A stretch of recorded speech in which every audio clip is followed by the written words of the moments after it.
Hello, hello, and welcome. Happy Sunday. I am Renee Howard, Lady Renee, Divine by Design, CEO. And I'm coming to you today to talk about the recent case. There was a tragedy in the news recently, and it's just been on my heart to discuss it. How do we teach our children how to resolve conflict without getting physical and going to a point of no return? So in this video, I'm sharing my experience in foster care, being bullied throughout school, getting into a fight as a teenager, being approached by a gang, and later discovering how de-escalation, conflict resolution, and emotional intelligence helped me navigate these types of circumstances between Austin Metcalf and Carmelo Anthony.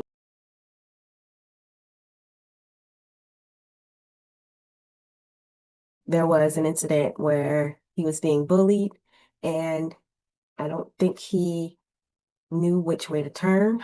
It's just unfortunate that this happened. He decided to take a knife and to school. They're both on the track team. And when Austin decided to bully him that day, he decided that he would stab him. I just know that there's so many other ways that could have been handled. So I'm here to talk about my journey through conflict resolution. I'm not here to debate whether he was right or wrong in the case. I think there's a bigger lesson in this, which is to learn skills on how to deal with conflict.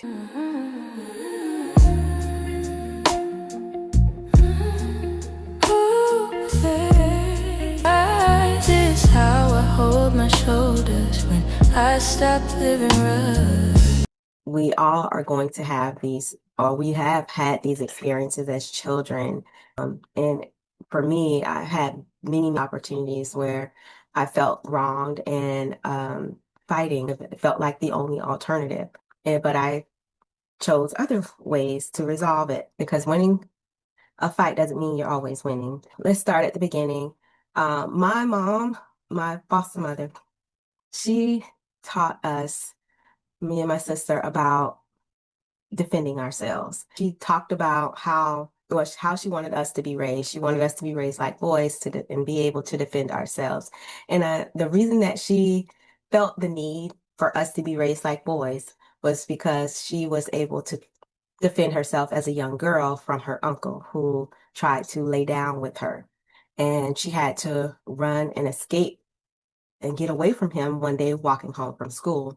And she climbed a tree and he chased her um, through an orange grove, and she was able to get up the tree.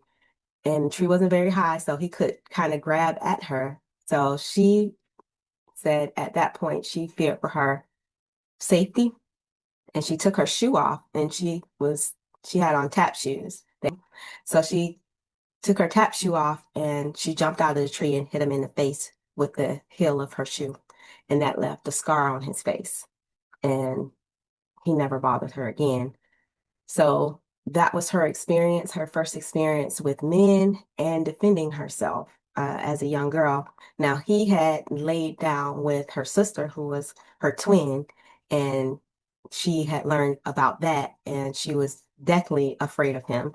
And she was around 10 or 11 years old when this happened. So that story in particular stuck with me. And she would talk to us about defending ourselves and not allowing guys to touch us. And she'd even tell us about stories from little girls who had been touched and or were missing because men had taken or abducted them. So she was very vigilant and hyper aware, made us hyper aware of men and how they could overpower you and possibly harm you. So that was the shaping, the first beginning of understanding the world. So that taught us survival. In the grand scheme of things, that was survival, us learning when it is necessary to defend yourself physically and to pay attention to danger.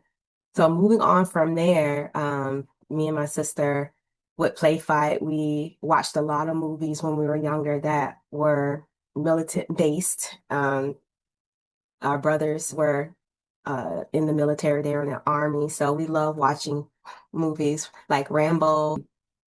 Sylvester Stallone was our number one favorite character. Rocky, Matlock, Magnum PI, Quantum Leap, Highway to Heaven, Bold and the Beautiful, all these kind of shaped my way of thinking. I love soap operas and just seeing how the drama would play out, the melodrama would play out, and how all behind the scenes these things were happening, but then it would come to escalation and something terrible would happen. So that kind of also created my discernment when it came to understanding people. As children, when we were younger, we didn't speak. I didn't speak until I was probably 4 or 5 years old.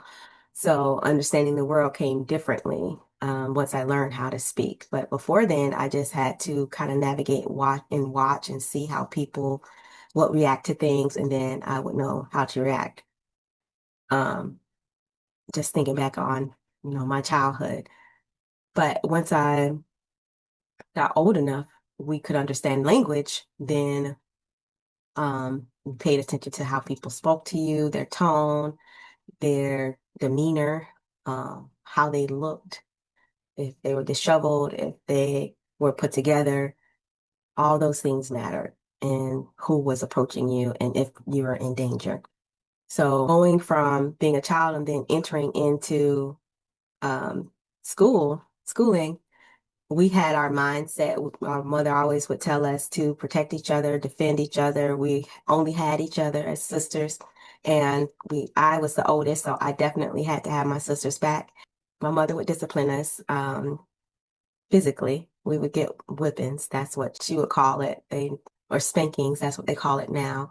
But we would have to get our own switch, which was just a branch off the tree and bring it in. And I would take my whippings. I would. And sometimes I would take my sister's weapons just because I didn't want her to be harmed. She had gone through surgery years prior, so I was very protective, would be the word for her. And sometimes she would do things she shouldn't be doing. She would steal cookies out of the cookie jar at night, and then in the morning we would be woken up, and my mother would say, "Who took the cookies?" And my sister say she didn't do it, and I didn't do it, but I knew she had done it, and I would take her beating. So I knew I was very strong. I knew I could take pain, and I wasn't afraid of anyone, not a man, not a woman, not a little kid. So going to school, um, I was ready and excited because we'd be around kids. But that's when I was introduced to bullying. There was a girl that bullied my sister, not me, but my sister. She's light skinned. She had long hair, pigtails. We both wore pigtails. We didn't have a lot of family, and the kids knew that. They knew that we didn't have cousins to back us up. And one girl in particular, I, she was I don't know, she was big. She was at least a foot or two taller than me and my sister, even though she was still our age, she was just big. And she decided to pick on my sister one day while she was sitting on the swing. She pushed her off the swing. And my sister told me about it. She talked trash to the girl, but she didn't try to fight her. She came back and told me. And since I was the oldest, I was like, okay, I'm gonna go talk to her, let her know, not to mess with my sister. I was held back in first grade. I think this was maybe second grade. I don't know what grade it was, but I was young and this girl was huge, but I still went and confronted her. And when I confronted her, she was just like, well, your sister said this and this to me. So that's why I said, did what I did to her. And I was like, oh, okay, I see. But you can't be pushing on my sister. Like, yes, she said what she had to say. You said what you had to say. And, you need to let that go. Or it's going to be me and you. I don't have to have a cousin. And she saw how serious I was. So I think at that point she was like, it's cool. Like, she don't bother me, I ain't gonna bother her. And from that point on, we were good. That was my first experience with bullying. And I learned that you can talk to a person and sometimes you get to see both sides and see what was said and see how it all began. And, my sister was wrong for calling her the name she called her, and she was wrong for pushing my sister. So I went back and talked to my sister and explained to her, you don't say any and everything to people. You can't just say whatever you want to. So that was my first experience. My second experience with fighting was in middle school. And that's when I was catching up. I was in this program called the seventh, eighth grade program where I was able to catch up with my grade kids that were held back in school for whatever reason. We were all together in that one class or two classes, and we stayed together all day. So we were like best friends. And they would tell me all about how they would fight after school. Like they just that was their fun or their release from, the day. If somebody was talking trash to them, then they were gonna get in their face and they were gonna, if it was gonna come down to a fight, then they were gonna fight and we're gonna see who's the biggest and the toughest. And I was never involved in that because my mom would always, they were able to walk home from school. My mom would pick us up from school and never really had to get into fights. I never got into a fight at school, but we did play fight. And when I would play fight, I would usually win against them. You can't beat me. My mama always said, there's always somebody bigger and better than you, badder than you. So I kept that in the back of my mind. Let me backtrack. When we watched those movies, we would also watch wrestling, WWF at the time, World Wrestling Federation, and we would play fight at home. So I knew my strength as well, not just from being disciplined by my mom, but sparring with my sister. And one time I actually kind of knocked the wind out of her and we both got a whipping for sparring and play fighting. I slammed her and then off the bed, she flew off the bed and then I jumped off the bed and elbowed her in the stomach for real. And she couldn't breathe afterwards. So I had to go get my mom.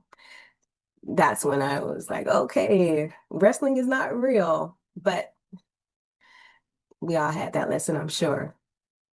So middle school, I kind of had a friend group that was a fighting group. But then once we graduated from middle school and went to high school, they amped up the fighting instead of amping it down.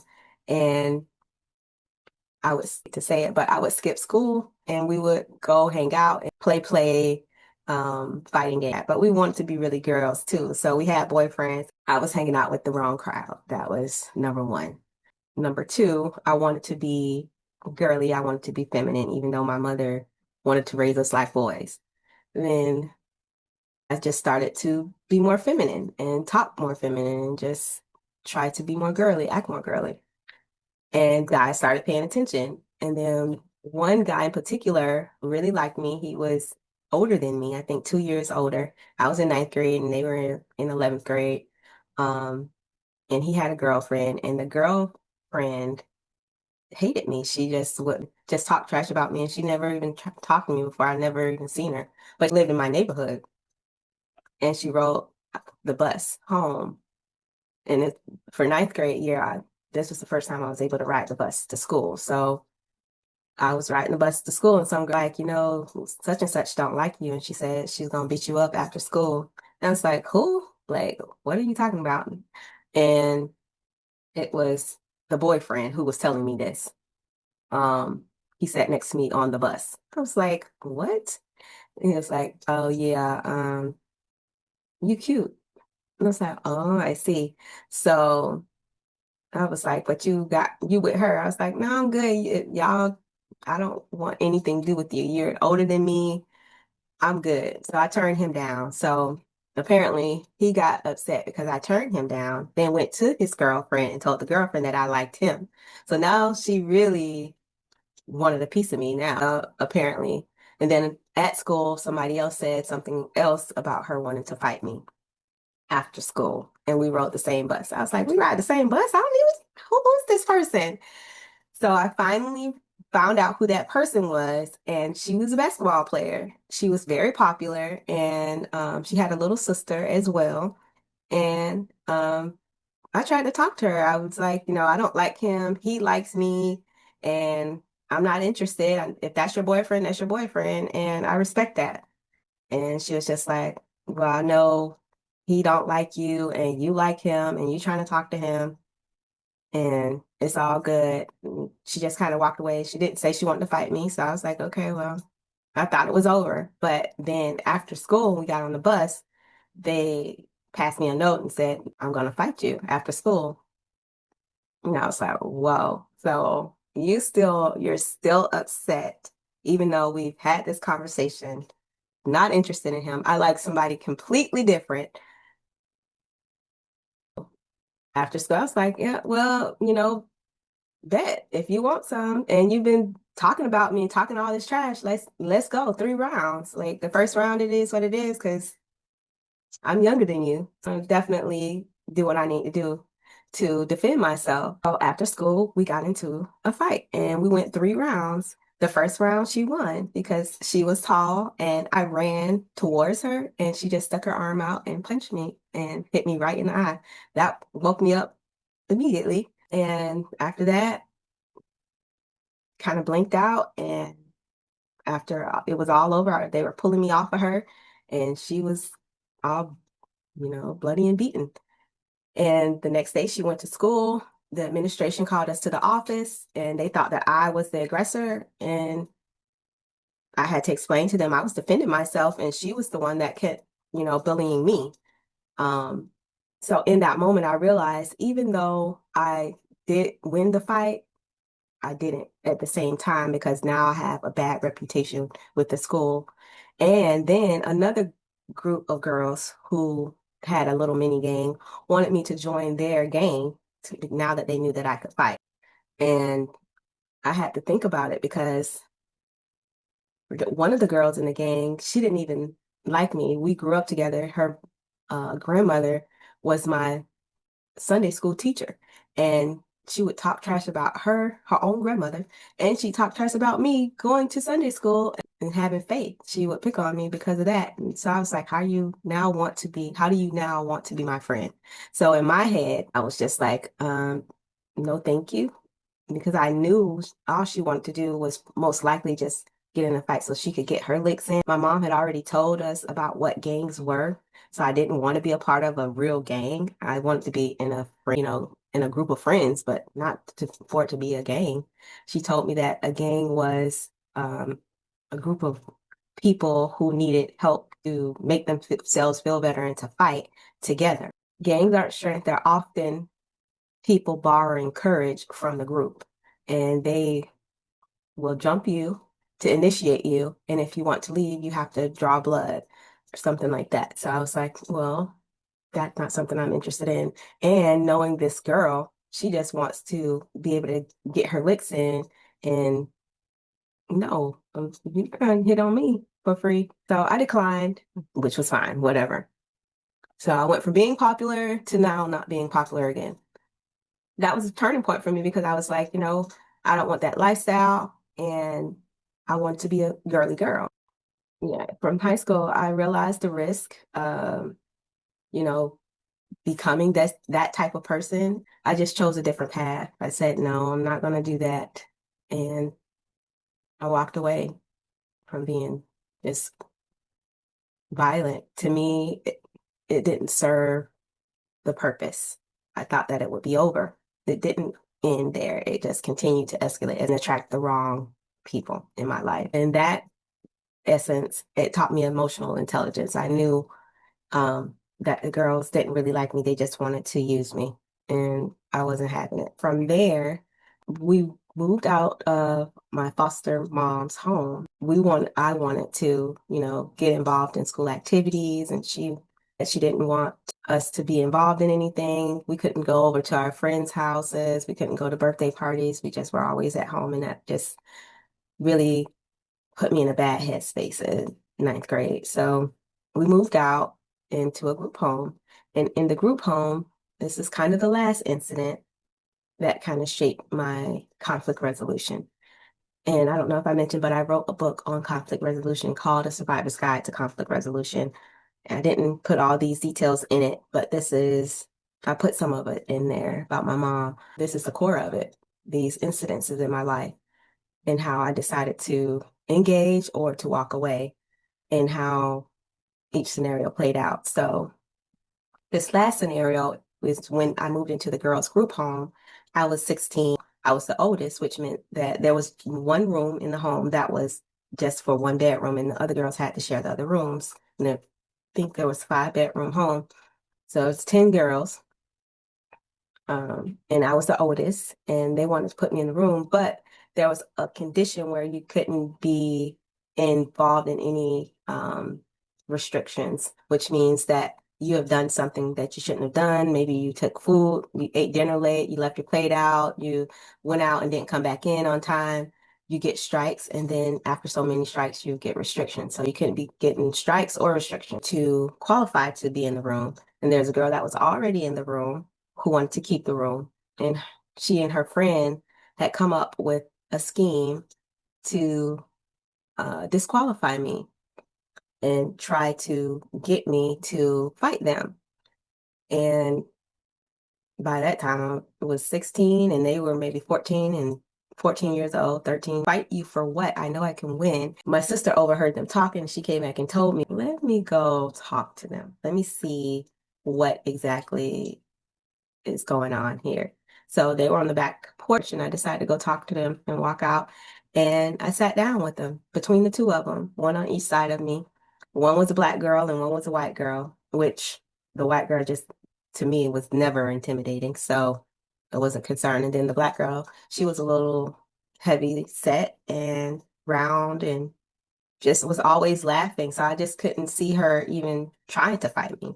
But when I sat down, they were like, girl, I've been fighting since I was da da da da da. And they were going through all the little scenarios that they'd been in. Now, before I left, I did have a altercation with my foster father, and I flipped him over the couch after he tried to hit me. So I knew my strength. I'll just say that. And I was just like, y'all, that ain't even gonna happen. Like y'all think y'all can fight, but I can walk you through this fight and tell you literally how it's gonna happen just because I know my strength. But more importantly, it ain't even necessary. If y'all are best friends, after I spoke to them, I was like, well, why do you want the room so badly? Like, why can't you just hang out in in another room? You know, they wanted privacy. And I guess they were doing some things that they shouldn't be doing to each other. So that's why they wanted the room. So it's just like, well, that ain't going to happen. And if you do decide to touch me, there's going to be consequences. It's going to be dire consequences. Whatever your plans are, you might as well go ahead and cancel those. And no, I'm not going to fight you just to fight you, but I will defend myself. They got the message and we never fought. We actually became friends. The one girl left because she tried to fight other girls. She never tried to fight me, but she did try to fight other girls. So she was put out of the home. And then that was the white girl. And then the black girl, her aunt came and she was actually taken out and she was able to live with her family. So to me, that was a happy ending. And I learned a skill, de-escalation. It wasn't the best way to de-escalate because maybe I should have just waited to um, let them come to me one at a time or maybe go to them one at a time, thinking back on it, but I wasn't afraid of either one of them. So talking to them and getting to know and understand their reasoning behind why they were asking or wanting to have the room and what they were planning and them realizing that I knew what they were planning and had the courage to just walk out there and talk to them about it. They realized I had a different level of thinking and strategy when it came to life. So they respected me. And that was a turning point for me too, because I realized my voice had power and I didn't need to physically defend myself for the most part. If I had the right words, I could de-escalate a situation. I learned how to work around that, the fighting aspect. So conflict resolution to me has been learning how to avoid the conflict just from the jump. My mom didn't play. She was like, if you fight her, you better win. As I told her about it, and she was like, if you fight her, you better win. Let's do this. She was all for it. You know, if someone is coming at you, say he's been bullying you, Austin has been bullying you all this time. You have decisions to make. You have to decide, okay, how am I going to deal with this type of person in my life?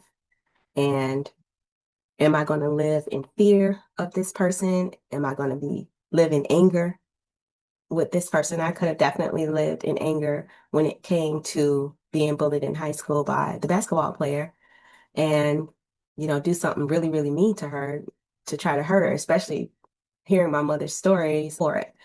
Um, but I didn't want to be as raw and ruthless as my mother. I never wanted to scar anybody's face. They're not really trying to do anything to take my innocence. Now, yeah, you want to fight me, but that's a whole nother level. There's other levels to things.